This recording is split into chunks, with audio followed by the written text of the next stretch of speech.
Aliyekuwa wabunge wa bunge la Tanzania kupitia chama cha Chadema Grace Kiwelu, Suzanne Kimuwanga wakiungana na viongozi mbalimbali wa kanda Chadema na waandamizi wa chama hicho wameeleza kuwa kando ya kususia uchaguzi upo uwezekano wa kushinda kwenye uchaguzi mkuu ujao na kutangazwa washindi katikati ya mazingira onevu na kandamizi kwa vyama vya upinzani bara ya Afrika.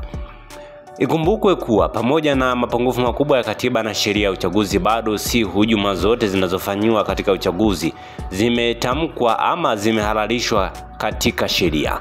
Mawakala kutoapishwa, mawakala kuzuiwa kuingia vituoni, wagombea kunyang'anywa fomu na kula feki kuingizwa vituoni si matendo yanayohalalishwa na katiba wala sheria, bali ni uhuni tu ambao upo kinyume na sheria zilizopo.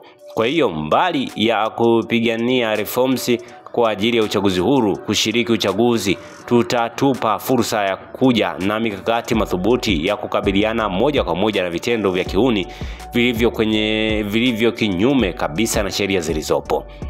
Hii ni sehemu ya waraka uliotumwa kwa katibu mkuu wa Chadema John Mnyika katika kundi la G55 lenye kujumuisha waliokuwa wabunge wagombea ubunge 2020 na watiania ubunge zaidi ya 200 katika uchaguzi mkuu wa mwaka huu, wakiwemo Grace Kiwelu, Suzanne Kiwanga, John Maria, Emmanuel Masonga, Yosefa Komba, Henry Kileo, Patrick Asenga, Daniel Ngogo, Vitus Sinkuna pamoja na John Mrema na mkuu wa dawati la jinsia Chadema Bi Catherine Luge.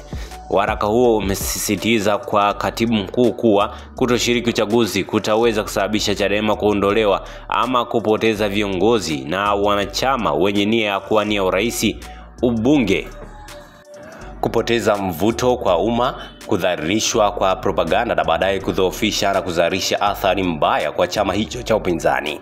Aidha, kupoteza kwa ruzuku baada ya uchaguzi ni athari nyingine inayoelezwa kwenye waraka huo. Ari na hamasa ya wanachama kuchangia chama kushusha pamoja na Chadema kupoteza uhusika wa umuhimu wake kwa umma, yani relevance, hali inayowezesha kufutiwa na kuporomoka siasa na hatimaye kudhoofika kabisa. Kwa hiyo kwa kuzingatia msingi wote huu, sisi tuliokuwa wagombea ubunge 2020 na watiania ubunge 2024 tunaikishauri Chadema kumvaa, tuendelee na kuongeza kasi na nguvu ya kudai mabadiliko yatakayoleta chaguzi huru na zenye kuaminika, lakini bila kuchanganya madai hayo na ajenda kuzuia uchaguzi. Badala yake chama kiruhusu kuanza mara moja kwa maandalizi ya uchaguzi mkuu.